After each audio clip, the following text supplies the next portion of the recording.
Bonjour à toutes et tous. Aujourd'hui, je voudrais vous parler d'un sujet qui n'est pas évident à comprendre. C'est que les mots, au-delà de leur définition, de leur signification, on va dire académique, sont teintés en fait de notre histoire, des filtres, de nos émotions, de tout un tas de choses qui font qu'on ne va pas tous mettre le même sens, la même signification derrière les mots.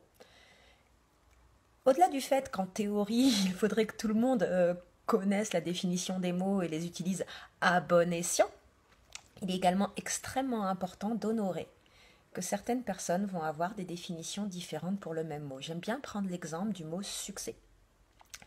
Le succès, au-delà de sa définition dans le dictionnaire, va avoir des significations extrêmement différentes selon les gens.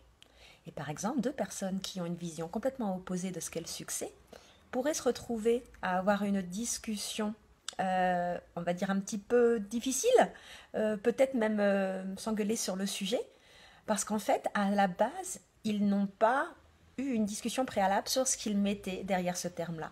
Moi, quand je travaille avec les gens sur ce que j'appelle leur schéma de succès, quelque part, on ne va pas passer beaucoup de temps sur ce qu'ils mettent derrière le mot succès. Je vais les amener sur ce sujet-là, ou alors leur demander de définir une liste de succès, quelle que soit la signification qu'ils mettent derrière sur ces succès.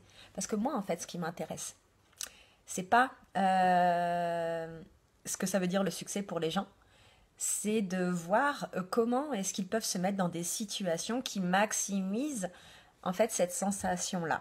Bien entendu qu'au fur et à mesure, on va creuser des choses, on va soulever des sujets qu'on va approfondir ensemble.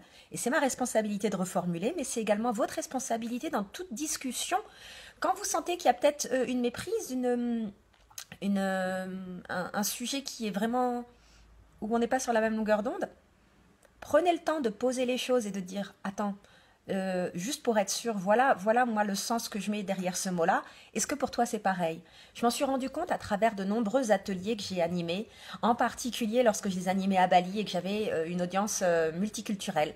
Et beaucoup de gens pour qui la langue anglaise n'était par ailleurs pas leur langue natale, comme c'est mon cas.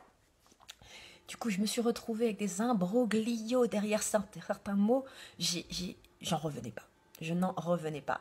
Et c'est grâce à cette expérience extrêmement enrichissante que j'ai appris à être extrêmement prudente sur le sujet et à prendre le temps d'expliquer quel sens je mettais derrière certains mots-clés que j'utilise dans mon travail.